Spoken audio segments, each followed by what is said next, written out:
अस्सलाम वालेकुम। आज हम डिस्कस करने जा रहे हैं about central dogma. Central dogma nucleic acid जब यानी डीएनए और आरएनए हैं, इनके दरमियान जो रिलेशनशिप होता है, डीएनए से आरएनए बनता है, आरएनए से प्रोटीन बनती है। तो ये जो डीएनए को रीड करने का है, इसको एक्सप्रेस करने का मैकेनिज्म है, ये तमाम ऑर्गेनिज्म के अंदर सेम होता है और इस मैकेनिज्म को कहते हैं central dogma. All organisms use the same basic mechanism of reading and expressing genes, यानी जीन्स को जो रीड करना हो या जीन को एक्सप्रेस करना हो। जीन क्या है?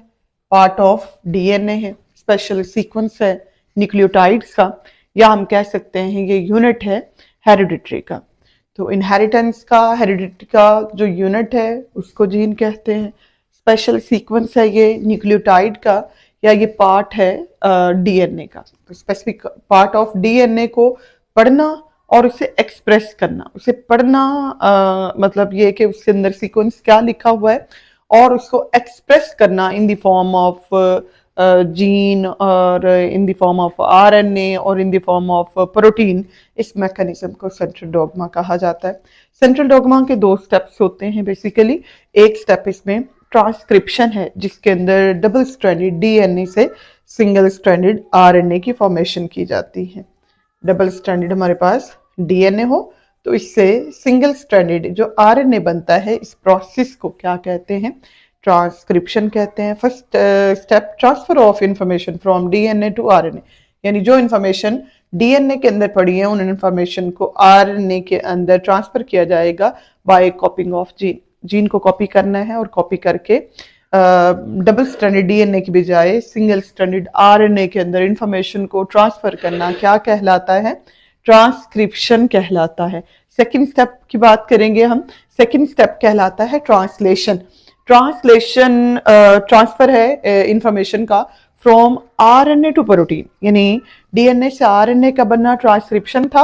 अब आरएनए के अंदर जो इंफॉर्मेशन है उनका ट्रांसफर कहाँ पे हो रहा है? प्रोटीन के अंदर। When the information of RNA are used to direct the process of protein synthesis, यानी आरएनए के अंदर लिखी हुई इंफॉर्मेशन को यूज करते हुए जब प्रोटीन की सिंथेसिस की जाती है, प्रोटीन की फॉर्मेशन होती है, या हम इसको यूं भी कह सकते हैं कि ये एक ऐसा मैकेनिज्म है जिसके अंदर जो न्यूक्लियोटाइड का लिखी हुई लैंग्वेज है, न्यूक्लियोटाइड का लिखा हुआ जो सीक्वेंस है, उसको ट्रांसलेट कर दिया जाता है in the sequence of amino acid.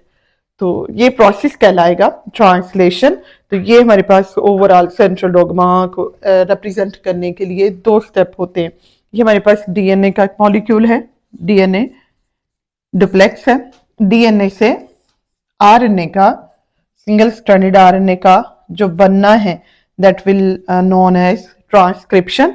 और ट्रांसक्रिप्शन में क्या हो रहा है? डीएनए कन्वर्ट हो रहा है आरएनए के अंदर।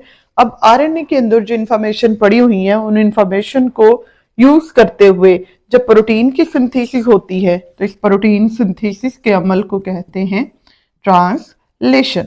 तो ट्रांसलेशन के अंदर क्या हो रहा है? आरएनए का सीक्वेंस को यूज करते हुए प्रोटीन की सिंथेसिस की जा रही है। तो ये होता है हमारे पास सेंट्रल डॉगमा। ये तमाम living organism same mechanism use करते हैं, चाहे वो ऑर्गेनिज्म यूनिसेलर हो, चाहे वो ऑर्गेनिज्म मल्टीसेलर हो, चाहे ये ऑर्गेनिज्म हमारे पास प्रोकैरियोटिक हो, चाहे ये ऑर्गेनिज्म यूकैरियोटिक हो। एक बैक्टीरिया है तो उसके अंदर भी सेंट्रल डॉगमा का यही प्रोसेस होता है।